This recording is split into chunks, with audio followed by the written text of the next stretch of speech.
இவருக்கு முதலமைச்சர் யார்? எடப்பாடியார். ஆமா. இவர் தங்கமணி, வீரமணி எல்லா மணியும் அஞ்சார்.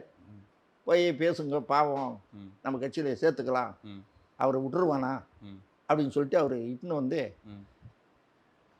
அதிமுகவில் சேர்த்துக்கிட்டாங்க. அதிமுகவில் சேர்க்கும்போது என்ன சொன்னாங்க, அவர் ஒரு நிபந்தனை வச்சார். சசிகலாவை கட்சி விட்டு நீக்கினா தான் நான் சேருவேன் உங்கள் கூட. ஓபிஎஸ் சொல்லியிருக்காரு. எந்த ஜாதிக்காரன் யாரை நீக்கணும்னா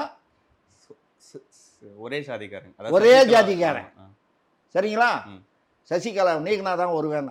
சரி நீங்கள் வாங்க முதல்ல அப்படின்னு சொல்லிட்டு அவருக்கு ஒருங்கிணைப்பாளர் இல்லாத பதவியை ஒருங்கிணைப்பாளர் பதவி கொடுத்தாங்க. இவர் துணை ஒருங்கிணைப்பாளர் எடப்பாடி. அந்த ஒருங்கிணைப்பாளர் பதவியை வச்சுக்கிட்டு சசிகலாவை நீக்கினார். நிரந்தரமாக கட்சி விட்டு நீக்கினார். நீக்கினாரா இல்லையா? எல்லா பத்திரிகையிலையும் வந்தது. ஓபிஎஸ் தான் அறிக்கை. முடிஞ்சு போச்சா? எந்த ஜாதிக்காரன்? ஒரே ஜாதிக்காரன். ஒரே ஜாதிக்காரன்.